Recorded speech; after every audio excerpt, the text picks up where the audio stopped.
Vatan sever yer yiğitlere, selam olsun şehitlere. Vatan sever yer yiğitlere. Yuvamen qurban verdim vətənə can, şəhid oldum bala, beni tək qoydun.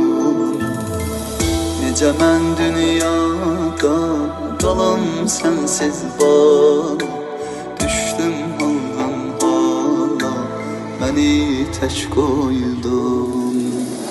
Ana məndən sonra bilirəm çarə yox, yüreğim dünyada qəmlə dolacaq.